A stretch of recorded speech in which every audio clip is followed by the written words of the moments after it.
E é um prazer estar recebendo você aqui, Zé, nessa tarde, nesse pedacinho de tarde, para a gente conversar um pouco sobre filosofia. Então, seja muito bem-vindo.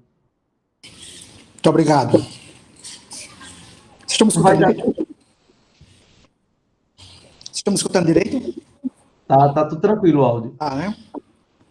Tudo Eu não tranquilo. vou lembrar de ninguém, eu até achei que as turmas que eu dei aula já tinham ido embora, porque, enfim, já faz o quê? 3 anos? 4 anos? 3, né, no caso. Então, eu não vou lembrar de ninguém, mas eu acho que a gente também passou menos de um bimestre juntos, se é que passou. Uma semana. Uma semana, né? Então, nem ninguém se lembra de mim, provavelmente. Então, é isso aí. Outra coisa, eu sempre aceito convites, o problema é ser convidado, né? Ele já começou O com a problema é sua ser convidado. pitada. Bom, a gente vai começar, e aí, quando ela conseguir restabelecer a conexão, aí nós voltamos. Gente, o tema da nossa conversa é filosofia, cotidiano e o mundo pop. Por que esse tema? Porque, ultimamente, nós estamos percebendo que a filosofia ela vem ganhando cada vez mais destaque através dos meios de comunicação, através das publicações, através das palestras na internet. Então, cada vez mais, a filosofia e os filósofos, e aí já seria um bom tema para a gente debater, o que vem ganhando evidência é a filosofia ou filósofos. E aí, cada vez mais você tem palestras no YouTube de uma galera que começa a usar a filosofia, levando em consideração alguns aspectos da autoajuda, e aí tem cada vez mais uma ideia de tentar relacionar a filosofia com alguns temas atuais, como a busca pela felicidade, e aí a galera pega frases prontas de alguns autores, como por exemplo, você vai estudar o helenismo lá no ensino médio, aí tem o estoicismo, epicurismo, aí você pega lá frases do Zenão sobre felicidade, e aí você monta uma palestra em cima disso, enfim. Então, a filosofia ela vem sendo usada e vem sendo trabalhada muito. Algumas pessoas que são chamadas, claro, de filósofos, seja no âmbito político, né, com o Olavo de Carvalho, no âmbito dessa ideia política, seja alguns mais pops, como o Mário Sérgio Cortella, como o Luiz Felipe Pondé. Então, assim, essa galera vem tendo ultimamente um grande destaque, vem aparecendo mais na mídia.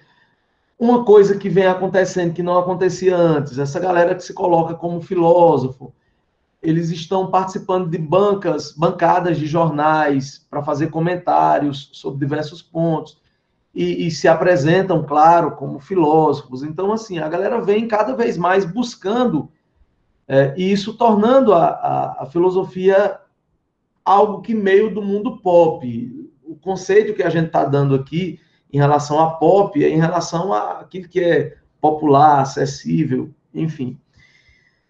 Então, para que a gente possa começar, Zé, assim, para você, o que seria a filosofia? Já já a gente vai comentar sobre esses outros aspectos, mas para você, assim, o que é que seria a filosofia?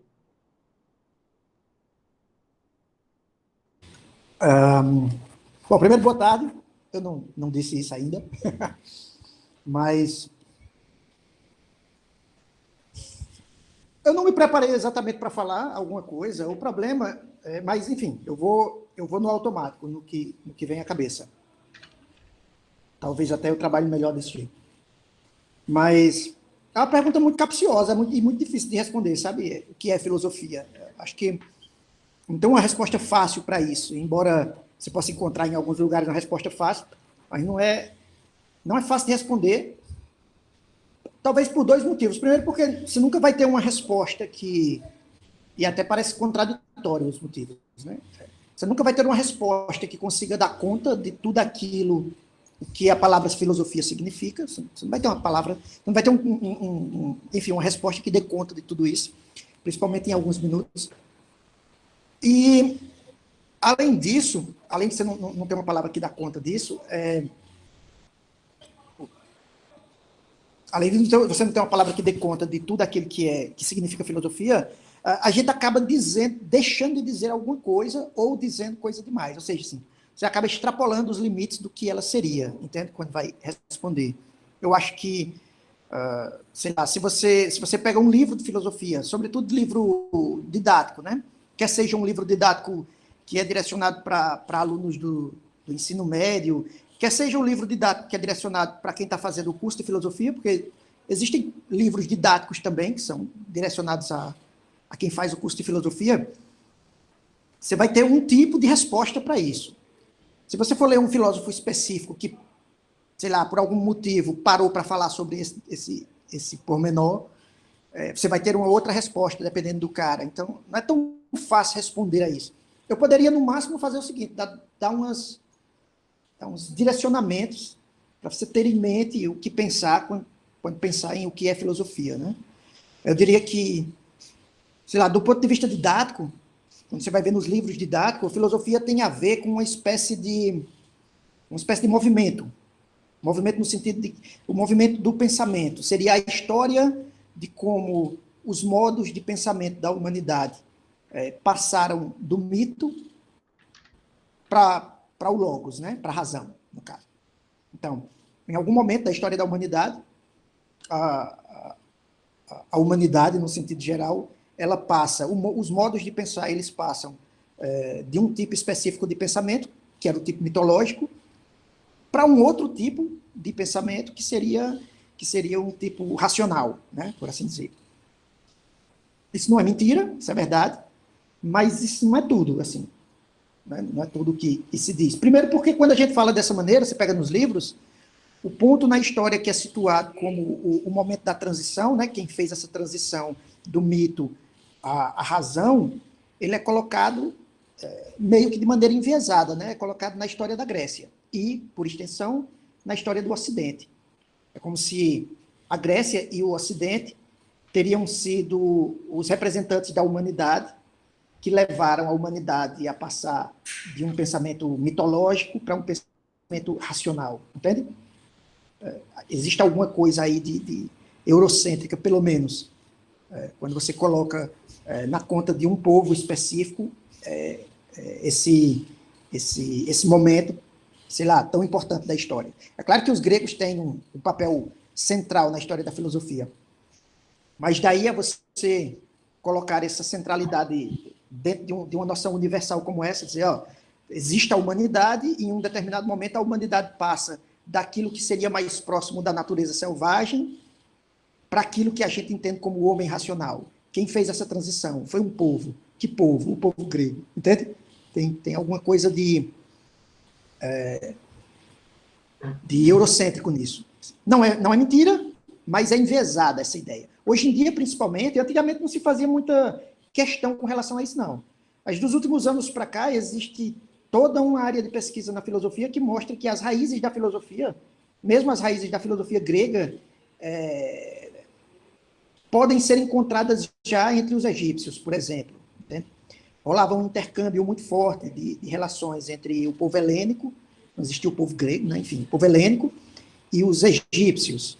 E esse intercâmbio, enfim, levou a isso, perto do século, sei lá, 7, 8 a.C. Mas essa é uma maneira de você ver. Geralmente os livros colocam dessa forma. Não? Outra forma de você saber o que seria a filosofia é sempre como uma leitura retrospectiva, né? Então, por exemplo, quando os primeiros filósofos, quando a gente estuda filosofia e descobre que os primeiros filósofos, sei lá, eles surgiram ali entre o século 6 e século 7 a.C., nesse período, a palavra filosofia não existia, eles não se definiam dessa maneira, entende? Então, a primeira vez que aparece a palavra filosofia, eu acho que foi com Heráclito. E aí, ele também não dizia exatamente, ele não usava essa palavra na acepção que a gente usa hoje. Então, se você for ler, tem um filósofo moderno famoso chamado Heidegger. Heidegger, ele escreveu um livrinho pequenininho, na verdade foi uma palestra que ele deu chamado O que é isto? A filosofia. E ele tenta responder essa pergunta. A resposta dele, tanto coloca a Grécia como o centro da coisa, na resposta dele, que é uma resposta tradicional, né? Coloca a filosofia como sendo uma invenção grega, não existe filosofia oriental, por exemplo, Não existe filosofia budista, não existe nada disso. A filosofia é, é uma coisa própria dos gregos, na resposta dele e na resposta tradicional, né? E ele coloca a noção de filosofia dentro desse eixo da passagem do pensamento mítico para um pensamento racional. Você pega um cara de hoje em dia, sei lá, de hoje em dia mais próximo do que Heidegger, né? Morreu na década de 90, Deleuze. Ele tem um livro chamado O que é a Filosofia? Aí, nesse livro dele, a noção de filosofia dele já é uma outra, completamente diferente. Então, enfim, é muito complicado você dizer exatamente o que é. Agora, de maneira didática, a ideia de o que é filosofia sempre passa por essa transição entre pensamento mítico e pensamento racional. O que é esse pensamento racional? Com quem ele realmente surgiu? Qual é o papel mesmo da Grécia nisso? E o das outras civilizações, aí é uma coisa a se disputar ainda, né? No geral, é isso.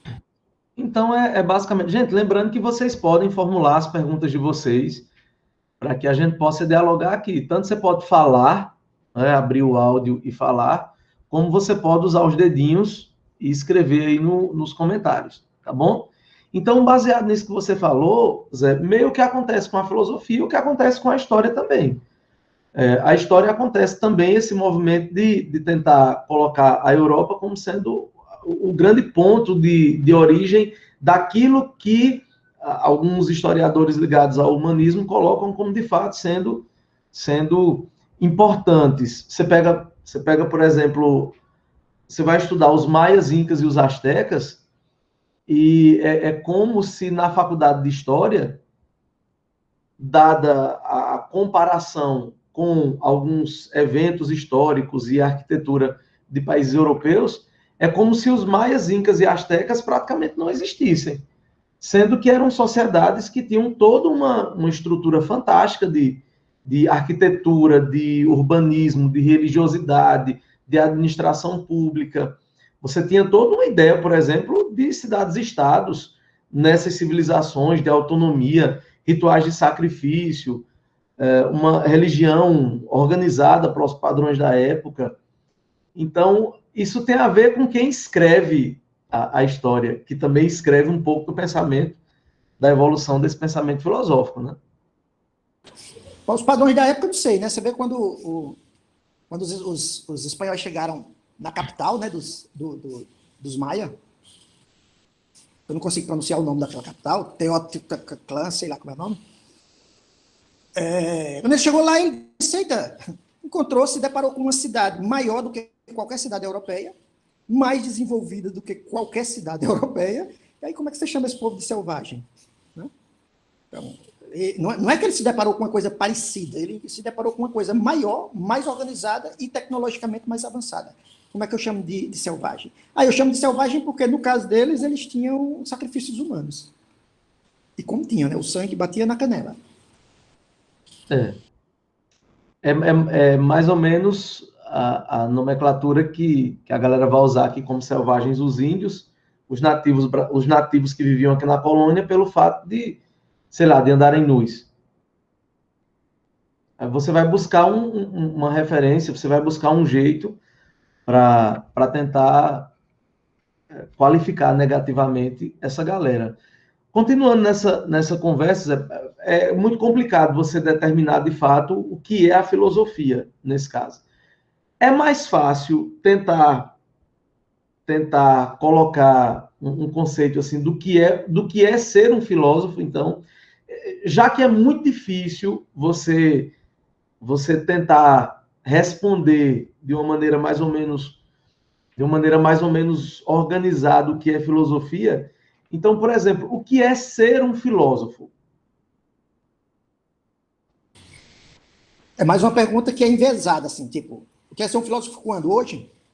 Então, para hoje, o que é que a gente costuma chamar de filósofo? A pessoa que fez o curso de filosofia. Sim. Fiz o curso de filosofia, terminei, filósofo. É automático, inclusive.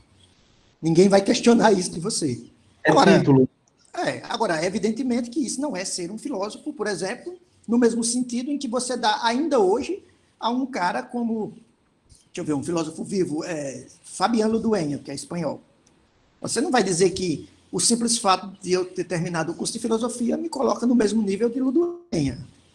Então, por quê? Tem uma outra coisa, né? Então, do ponto de vista do curso, se você fizer um curso, em teoria, você é um filósofo. Agora, eu faria a distinção entre profissional de filosofia e filósofo, né? Também é uma divisão arbitrária, mas ajuda a pensar melhor. Tipo, você terminou o curso de filosofia, você é um profissional de filosofia, você é um cara que estudou, você sabe como funciona, você já leu supostamente, minimamente o povo, enfim, você está apto a dar aula de introdução àquilo, você tá apto a alguns trabalhos que, sobretudo, têm a ver com a disseminação desse tipo de pensamento, né? Mas você também está apto a entrar dentro de uma pesquisa, a você mesmo desenvolver uma pesquisa e coisa do tipo. Aí entra o segundo estágio da coisa. Talvez o nome propriamente filósofo, para hoje em dia, né? Diz respeito a um cara ou uma menina, que desenvolveu uma pesquisa específica. Hoje em dia, as pesquisas de filosofia, elas são muito mais, como é que eu digo, especializadas, né? Filosofia, quando você pega a filosofia antiga, por exemplo, você pega a filosofia antiga, ela é generalista, né? Uma filosofia, um cara como Platão, ele não falava de uma coisa específica, ele falava da natureza do universo. Ele falava da maneira como você se relaciona com o seu próximo, a maneira como o cosmos foi criado, entende? A filosofia antiga e a filosofia medieval, ela tem um caráter generalista. As filosofias modernas, sobretudo a contemporânea, as filosofias contemporâneas, modernas ainda não, mas a filosofia contemporânea, ela é especializada, né, como todas as ciências são. Então, elas, enfim, você aponta para um lugar, mira e atira. Não tem mais esse caráter generalista. Então, o cara hoje que você pode chamar de filósofo, ele é uma pessoa que está metido dentro de uma área de pesquisa, sobretudo uma área de pesquisa que ele é o desbravador, né? Que ele é o cara que está abrindo os caminhos e tal. Mas você também pode chamar de filósofo um cara que não necessariamente ele é o desbravador, ele está abrindo um caminho novo dentro de uma área de pesquisa, mas ele tem uma autoridade no sentido próprio do termo, ou seja, ele já leu e já mexeu demais num determinado assunto, que ele tem condições de dominar esse assunto e revirar esse assunto de uma maneira que ainda não foi revirada antes. Então, aí você encontra especialistas, por exemplo. É um filósofo especialista, né? Você encontra um cara como, sei lá, um de hoje, aquele que é da Folha, da USP, Vladimir Safati. Ele é um especialista em Hegel. Ele é um hegeliano, talvez o melhor do país. Então, ele é o que a gente chamaria de um filósofo especialista. Ele é o cara que conhece a fundo a filosofia de um determinado fulano, no caso Hegel, e ele tem condições de manipular essa coisa, de mexer com ela, de fazer com que ela, enfim, diga coisa nova e diga coisa contemporânea. Ele sabe contextualizar essa coisa, enfim, fazer com que ela signifique para a época em que ele está trabalhando e tal. Aí você tem um cara que é especialista. Mas você também tem o cara que está num caminho novo, né? Desbravando um caminho novo. Ele encontra uma via, por exemplo, o próprio Deleuze, né? Que é contemporâneo, morreu há pouco, na década de 90. Jojo. Olá, finalmente, agora consegui! Boa tarde, Jojo. Olá, gente, como é que vocês estão? Tudo bem, você está no terceiro ano, você está no terceiro ano do ensino médio, certo? Galera que já está saindo da escola, eles não tiveram a sorte de ter o terceiro ano presencial, foi EAD. E, Jorge, é um prazer receber você aqui, viu? Muito prazer, gente, estar aqui também. Você já está se perguntando quem sou eu, né? Mas eu sou uma antiga aluna do Zé. E passei meu ensino médio inteiro com o Zé Márcio e com Deus Irmão. Aí eu vim aqui só para dizer um oi, fazer que eu tô com muita saudade deles. Tomara que a aula esteja sendo muito proveitosa, gente. Muita força no terceiro ano. Sei que é difícil, mas vai dar certo. Zé, ele está emocionado, viu? Ele está emocionado, viu, Jojo? Zé, você tá bem? Tô bem, depois eu mando um recado para você e a gente conversa. Tá bom, tá certo. Valeu, Jojo. Beijo, minha gente. Boa aula. Tchau. Conexão. Ei, quando vocês estiverem viajando assim para fora, vocês estiverem na França, na Itália, né, assim, fazendo intercâmbio. Aí eu vou puxar vocês também, viu, para estar participando das aulas. Eu vou dizer, Maria Clara, mande sua mensagem, Maria Clara, aí do Afeganistão. Maria Clara vai trabalhar na ONU, né? Vai ser representante das Nações Unidas. Eu digo, Maria Clara, mande sua mensagem aqui para o terceiro ano de 2025. Né? Então, assim, olha, ele chega, ficou emocionado, tá vendo? Zé, baseado nisso que você falou, no caso do que é ser um filósofo, né? No Brasil, assim, você falou do Vladimir, né, mas, assim, uma vez numa conversa que a gente estava tendo, você citou outros nomes de destaque em relação a uma espécie de filosofia brasileira. Eu lembro que você falou sobre um dos representantes da Semana de Arte Moderna, né? Acho que foi o Oswald, né? Acho que a gente conversou sobre isso. Você tinha citado também uma vez o próprio Paulo Freire, uma vez a gente estava conversando sobre isso, né? O Eduardo Viveiros de Castro, né, que é uma pessoa muito próxima a você, que aí já entra também na parte de antropologia. Então, assim, essa galera se encaixa nessa nomenclatura também? Qual é a representatividade que você acha dessa galera? Assim? Ela pode não se encaixar no sentido, nesse sentido que estava sendo dito anteriormente, né, que é o sentido no sentido vamos dizer assim, da universidade, tipo, da especialização e da formação primeira, né? Você se forma como filósofo, no curso de filosofia, aí você faz um mestrado no curso de filosofia, você faz um doutorado no curso de filosofia, você faz um pós-doutorado no curso de filosofia, ou você vira um especialista num filósofo específico, ou você, enfim, abre um caminho novo. Você está sempre dentro do mesmo conteúdo, do mesmo ambiente. Agora, isso não necessariamente quer dizer que é o único lugar onde você vai encontrar a filosofia. Eu estava falando até agora num lugar, vamos dizer assim, institucional, né? De direito. Não necessariamente de fato. Mas por que é que existe um outro lugar? Existe um outro lugar porque, deixa eu só voltar àquela história da suposta passagem entre o mito e a razão, né? Como assim uma passagem entre o mito e a razão? Dizendo de maneira muito breve, é assim. Imagine que, sei lá, quantos anos tem o surgimento do Homo sapiens? Acho que são 200 mil anos. O Homo sapiens, pelo menos os fósseis mais antigos que se encontrou até hoje, chega a 200 mil anos.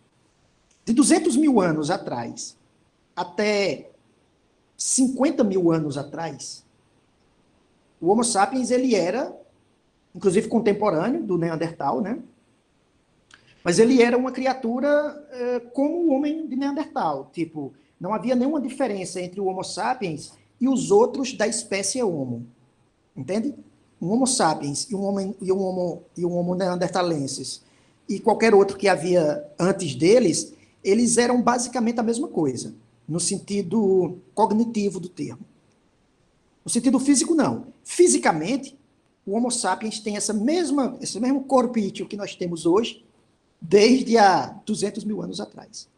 Agora, cognitivamente, ele não era diferente de um Neandertal. Definitivamente não. Alguma coisa aconteceu entre 150... Estou escutando um grito. Alguma coisa aconteceu entre 150 mil anos, né, que mudou o status do Homo sapiens. Mudou completamente. A arqueologia não sabe exatamente o que foi, mas sabe com relação a... Não sabe como foi, mas sabe mais ou menos o que foi. Que foi nada mais, nada menos do que o surgimento da linguagem. Quando a linguagem ela surge para a humanidade como uma espécie de ferramenta. Ela é uma ferramenta. Essa ferramenta permitiu à humanidade manipular aquilo que a gente chama hoje de símbolos. A manipulação de símbolos, a criação de um universo abstrato, simbólico, e aí, a partir daí, surge a linguagem. Pronto, essa coisa é mais nova do que o próprio Homo sapiens. Né? Só tem 50 mil anos. Agora, esse ponto de ruptura, ele representa uma evolução nessa danado desse ser que já estava perambulando pela Terra há 150 mil anos, representa uma evolução assim brutal. De uma hora para outra, ele deixa de ser como os outros animais e começa a constituir as primeiras civilizações. Entende? Então, o surgimento da linguagem, ele representa a entrada de uma determinada espécie no universo simbólico e necessariamente dentro de representa uma maneira de enxergar o mundo, entender o mundo, fazer sentido para o mundo, né? E manipular esse sentido do mundo, que se mostra como uma ferramenta maior do que qualquer ferramenta já criada até então. Na verdade, a partir dessa ferramenta nova, a linguagem, as outras ferramentas começam a ser redefinidas e abre-se um campo de ferramenta completamente novo. Né? Você vê que dos 50 mil anos para cá, os saltos tecnológicos que a humanidade dá são brutais. Agora, o modo de pensar, o modo de articular o pensamento, de fazer sentido, quando eu digo fazer sentido é o seguinte, imagine que a maneira como a gente faz, a maneira como as coisas têm sentido para a gente, tem a ver com a forma como a gente liga uma coisa à outra. Isso é como funciona o pensamento simbólico, né? Você estabelece relação entre uma coisa e outra a partir de um regime de signos. Como é que eu digo isso de uma maneira mais simples? Sei lá, a noção que a gente tem de causa e efeito, de causalidade, por exemplo. Ela é uma noção que ela surge a partir de uma compreensão de que um determinado efeito está relacionado a um determinado outro efeito. A gente consegue estabelecer essas relações e aí, a partir daí, estabelecer uma sequência de ações. Isso só é possível para um indivíduo que já tem desenvolvido na cabeça dele, né, um modo de pensar muito específico, que é esse modo simbólico. Então, a linguagem funciona dessa maneira. Quando você está raciocinando, raciocinar nada mais é do que isso, é você ligar uma coisa, uma ideia a outra, e ligar a outra, e essas maneiras de ligar ideias fazem com que as ideias que você está ligando, elas tenham sentido, elas sejam justificadas, elas possam ser usadas para dizer a verdade ou para dizer a mentira, enfim. É assim que funciona. A maneira como a gente fazia essas relações, ligar uma coisa a outra, era extremamente diferente na época mitológica, vamos dizer assim. A maneira como as civilizações humanas faziam sentido para eles, liam o mundo, entendiam o mundo, como é que ele funcionava, e aí o mito é a primeira manifestação disso, né? O mito é o resultado de uma maneira específica de olhar para as coisas e de relacionar as coisas. Pronto, essa maneira específica, mitológica, ela sofre uma ruptura mais ou menos no século 7, 8, 9, por aí, da era cristã, ou antes de Cristo, que é o período em que surge a filosofia. É como se fosse uma segunda virada na racionalização humana. Né? A primeira foi a aquisição da linguagem, a segunda foi a entrada em cena de uma outra maneira de fazer sentido, de relacionar coisas, de raciocinar. É essa maneira específica que surge com aquilo que a gente chama de filosofia. A filosofia seria o momento e o filósofo seriam os indivíduos que começaram a trabalhar, a mexer com essa maneira nova de relacionar as coisas, de fazer sentido. Então, a partir daí, o novo modelo, né, de entendimento do mundo é completamente diferente do mito. Ele começa a gerar aquilo, isso na verdade é o germe daquilo que a gente vai chamar depois de ciência. A ciência, como a gente entende hoje, ela é a especialização, o ápice da especialização dessa maneira de raciocinar. Por isso que a filosofia originalmente ela é generalista, né? Mas aí, a partir do momento em que esse modo de raciocinar ele vai se complicando, ele vai tentando dar conta cada vez mais do universo, não só no sentido geral, mas em partes específicas, aí ele vai criando novas ramificações. A ciência surge daí. A arte, como a gente conhece, surge daí. Entende? Então, quando a gente fala em filosofia e fala de passagem do mito para a razão, diz respeito a uma especialização na maneira de ligar as coisas, de raciocinar, de pensar. Uma maneira que era a maneira mitológica e uma maneira que é essa maneira. O problema é que essa maneira que que surge com a filosofia, mas se especializa nos vários ramos da ciência que a gente conhece hoje. E vamos dizer que tem o seu ápice na matemática, né? Na lógica e na matemática, que acabam se transformando o cume disso e viram o objeto, o instrumento que é usado para validar até as outras ciências. Então, essa maneira de raciocinar, ela ganha uma espécie de... ela ganha um status de única maneira possível, legítima. A razão, da maneira como foi especializada, inicialmente pela filosofia e depois pelas ciências, ela meio que ganha um status de a única forma legítima de se veicular a verdade, de se veicular também um conhecimento sobre o mundo. A questão é? Será que é assim? Está entendendo? Hoje em dia, coloca-se isso em dúvida, por exemplo. Até que ponto o pensamento mítico é um pensamento, a maneira de formular, né, o raciocínio, que era próprio dos povos que usavam a mitologia, que hoje em dia são chamados de pré-axiais. Né? Essa maneira, seria a maneira como os indígenas usavam, por exemplo, né? Mas não só eles. Essa maneira, será que ela é tão desprestigiada assim? Será que ela é? Então, existe um cara chamado Lévi-Strauss. Lévi-Strauss é um antropólogo, né? O Lévi-Strauss, ele é um cara que ele colocou isso em xeque. Ele disse, olha, a maneira de raciocinar, a formação da linguagem dos indígenas, por exemplo, você pega um tupinambá, e a maneira de raciocinar de um grego, elas não são diferentes no sentido qualitativo, não. Não há nada num que faça o outro ser melhor. Digo, não existe uma língua que é inferior à outra. As línguas se especializam baseado nas necessidades dos povos que têm essa língua. Então, se um tupinambá não precisa criar uma máquina para viajar a 200 km por hora, a língua dele também não alcança esse tipo de coisa. Se nós precisamos, então a nossa língua se especializou para esse tipo de coisa. Não quer dizer que, essencialmente, uma língua é mais evoluída do que a outra. E aí o mito que existiu até pouco tempo atrás, até o início do século XX, de que existiam línguas que são inferiores, línguas bárbaras e tal, começou a ruir. Como isso começou a ruir também a ideia de que o pensamento mítico talvez seja tão atrasado assim, ou que o pensamento racional, de origem grega, né, e que hoje é o grande objeto das ciências, que ela seja tão eficiente assim, já que ela levou a gente a um período da nossa vida em que nós, a nossa ciência, a nossa razão, está colocando o planeta e, por consequência, a vida na Terra em risco. Então, qual é a grande sacada de uma ferramenta que cria as condições de destruição da espécie? Como é que você diz que ela é tão maravilhosa assim? Essa coisa não... como a filosofia...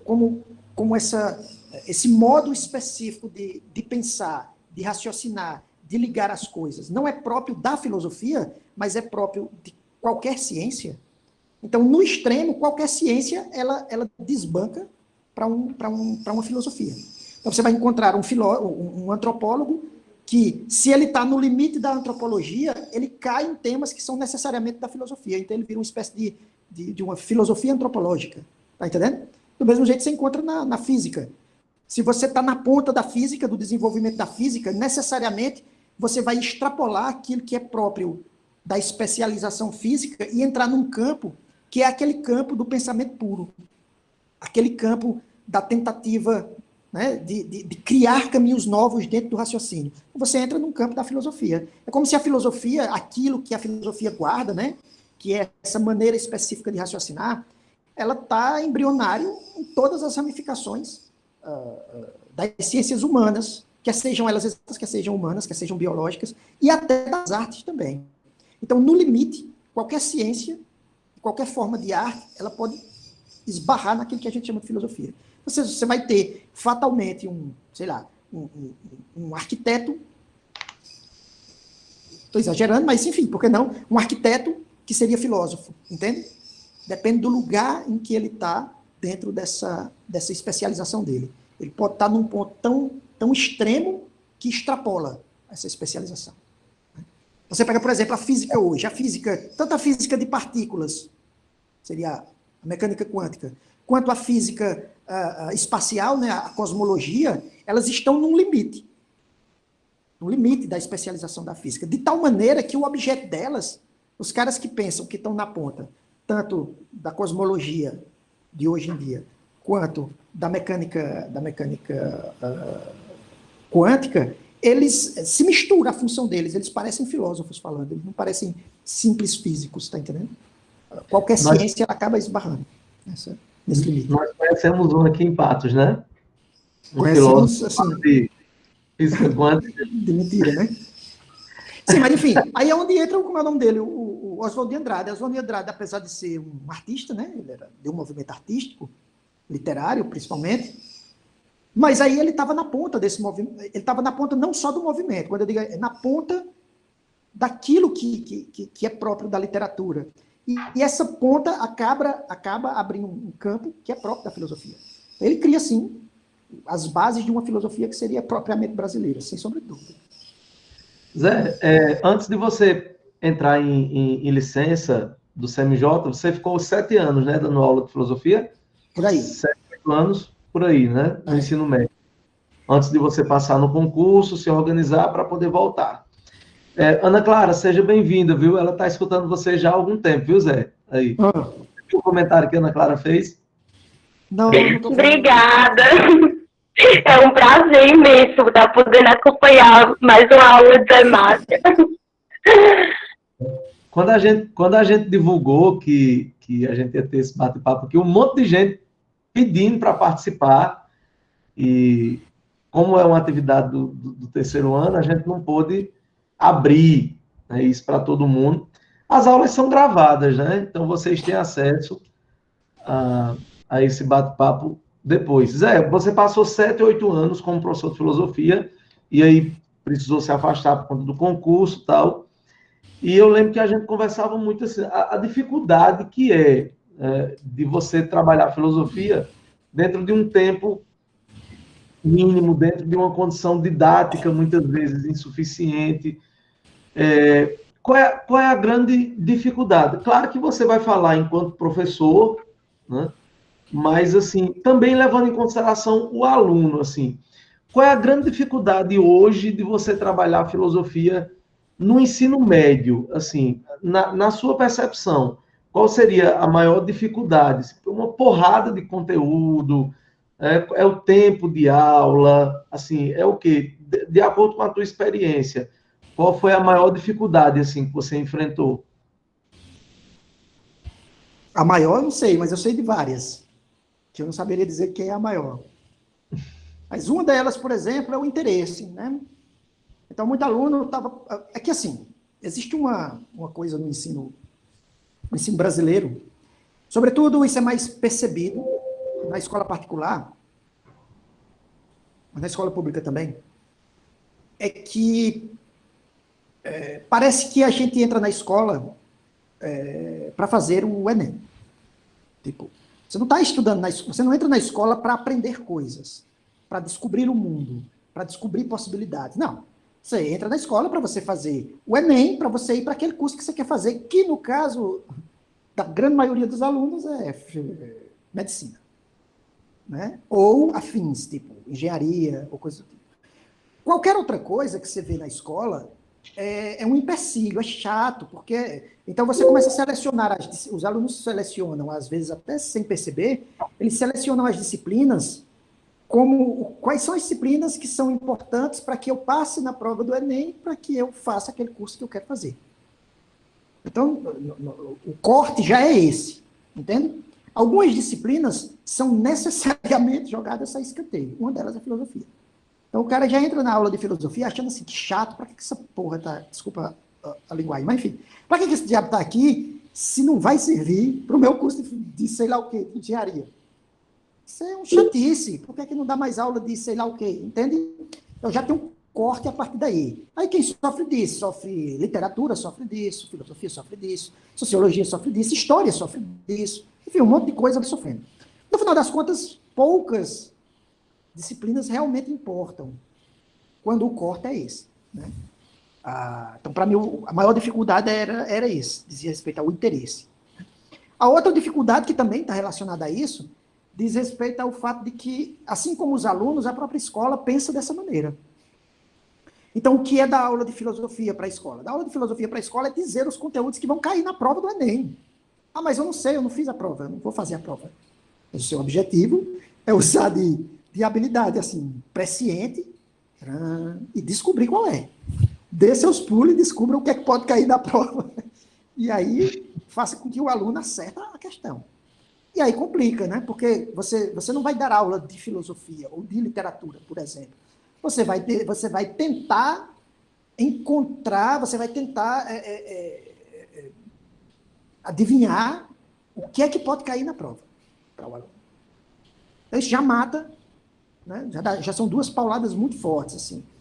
Então, você pega aí muitos professores que vão dar aula de filosofia, nada contra, porque se funciona, está ótimo, já que o objetivo é esse.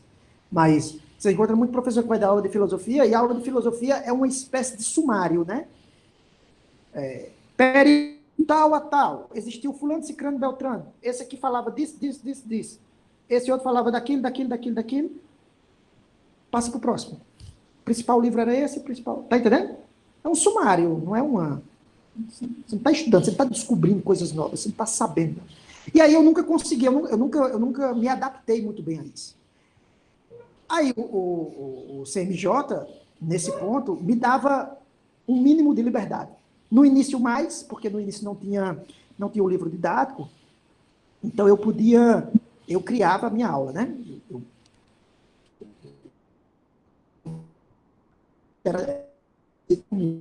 Aí depois veio o didático e tal, mas mesmo assim, eu estudava um mínimo de abertura para que eu pudesse respirar, né? Então, funcionava melhor para mim por causa disso. Mas, no geral, os dois maiores problemas eram esses, diz respeito à demanda pela prova do Enem, que ela é mais importante do que aprender, ela é mais importante do que qualquer coisa. Ela acaba virando... Eu costumo dizer, Zé, eu digo muito a eles que, assim, o Enem ele se tornou uma prova impossível. Porque, imagine aí, você lembra da ementa, né, do ensino médio, você tem ali, no barato, 60 filósofos, né? 60 filósofos ali, no mínimo. Primeiro e segundo ano, no terceiro a gente revisa. Você tem, no mínimo, aí 60 filósofos que se estuda entre o primeiro e o segundo ano. É impossível o aluno chegar na prova do Enem, porque pode cair qualquer questão de qualquer coisa relacionada a eles. Então, é impossível, tanto para o professor, chegar e dizer assim, olha, por mais que ele analise as provas anteriores, mas é impossível, tanto é impossível para o aluno chegar, né, num ponto de dizer assim, não, eu já estudei tudo de filosofia que pode cair. E o professor chegar e dizer assim, eu já ministrei todos os conteúdos que podem cair. Então, é uma relação que é impossível, dada a complexidade da própria disciplina. O problema é que o currículo também, ele é meio doido, porque o recorte que fazem para a escola, para o ensino médio todo, ele é parecido com o que é feito para o curso de filosofia. Se pegar a ementa, é muito parecida. Né? A diferença é a maneira de tratar e o tempo. Você tem pouco tempo no ensino médio, e aí por isso entra essa maneira de estudar meio sumária, e no curso de filosofia não, né? Mas a ementa é a mesma e não deveria ser. O recorte era para ser outro. A maneira que eu usava para burlar isso, era eu fazia um recorte que me parecia mais interessante, né? Só que aí, com o livro didático, não, porque o livro didático é quem diz o que é que ele quer. Então. Kant em 1 hora. Pedro Lucas ama Kant, viu? Pedro Lucas é o filho de Luciana, Zé. Esse aí que está na tela. Pedro Lucas ama Kant, né? Aí você tem que dar Kant ali em 50 minutos, 1 hora. Complicado. Né? Complicado. Ele passou o quê, Pedro? Umas 4 semanas moendo com Kant. Foi? Aí tem hora que só não dá para entender, pô, Kant é muito complicado.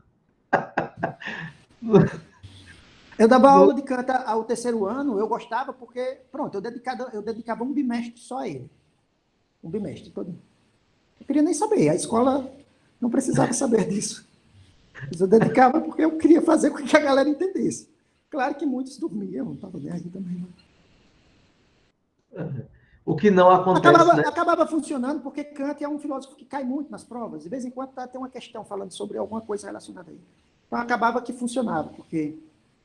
Mas eu acho que eu sempre gostei de dar aula, fazer com que o aluno, na medida do possível, quando não estava pedindo para o povo calar a boca, calar a boca, calar a boca, mas era, na medida do possível, era fazer com que o aluno entendesse mesmo o negócio, o borogodó. Isso é o quê? Por quê? Né? Tipo, já que eu tinha interesse em entender por que é que funcionava daquele jeito. Então, eu também tinha interesse de dizer ao fulano que quisesse saber. Mas eu sei que na maioria das vezes a galera não diz, porque o que é interessante não é dizer isso. O que é interessante é você saber que a coisa é daquele jeito e acabou. Se pula para a próxima, senão não dá tempo. Zé, o próximo que eu vou trazer para conversar com eles é Rondinelli, viu? Aí eu vou chamar para você entrar também com o Rondinelli Eu numa... não vou entrar não, porque eu não deixei ele entrar aqui agora. Então eu também não vou entrar no dele, não.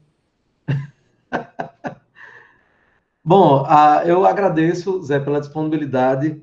É feriado aqui em Patos hoje, viu? Não, eu tenho uma dúvida. Não pode acabar agora, não. Eu tenho uma dúvida que precisa ser sanada. Pode Eu falar, quero né? saber o que é que José Márcio quer dizer com eu sei de todas as coisas. Eu quero dizer exatamente isso. Com Eu sei. base em quê? Em Platão?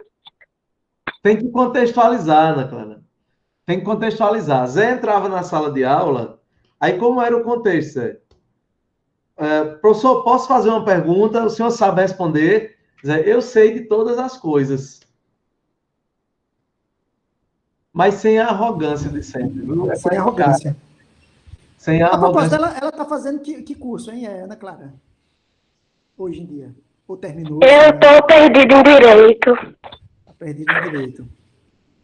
Olha Está aí. perdido em direito. Aí Isso é me uma coisa anima. curiosa. Tinha muito aluno que fazia direito, que queria fazer direito na época, no caso, deve ter feito ou está fazendo agora, e outros alunos que queriam fazer coisas relacionadas a exatas, ou engenharia elétrica, ou qualquer que fosse. E eu achava curioso como esses alunos, a maioria deles, pelo menos, não se interessavam nada por filosofia, e filosofia sendo uma disciplina afim, né? Tipo, a gente tem uma parte de filosofia do direito, mas a galera não se interessava por filosofia do direito. E eu ficava meio angustiado. E como é que o cara vai fazer direito? A menina vai fazer direito, mas ela não se interessa por filosofia do direito. Como é? Tá entendendo? Para mim é meio complicado de pensar isso. Do mesmo jeito, é como é que você vai fazer qualquer curso das áreas de exatas e você não se interessa por lógica. Eu dava aula de lógica.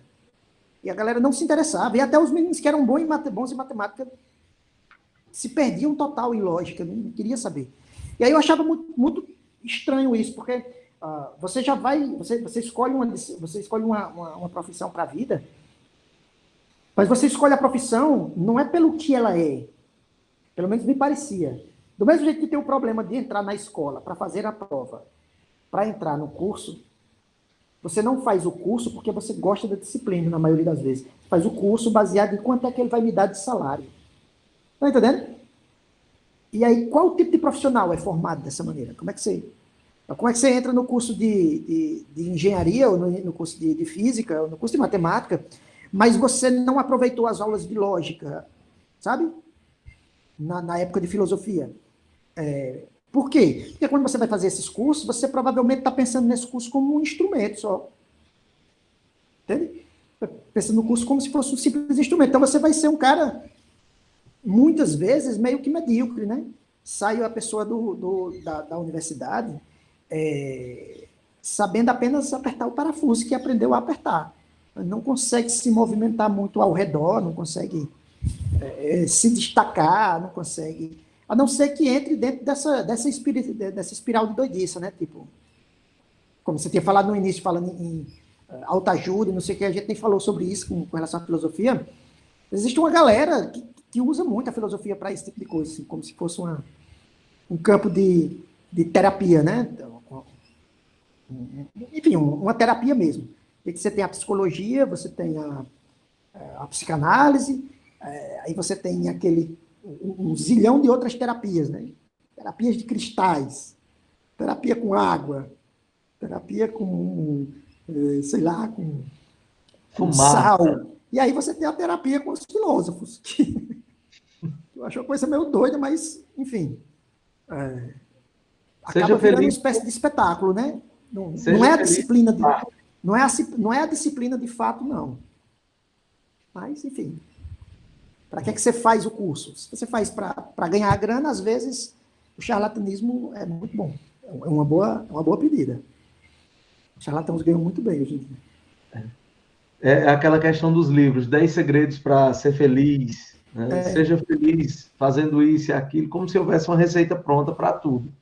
Zé, quero te agradecer. É feriado aqui em Patos hoje, dia da padroeira, mas em Pombal não é, por isso que a gente está tendo aula. Então, eu quero te agradecer. Normalmente, essa hora que você faz o seu café ruim, claro, mas sempre com uma cafeteira boa.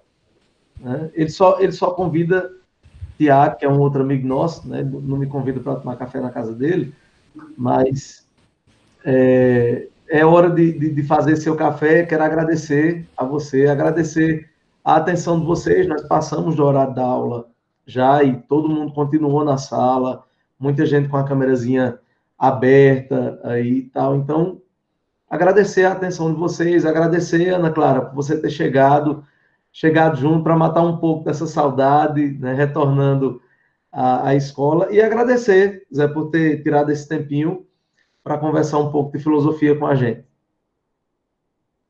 Valeu. Valeu!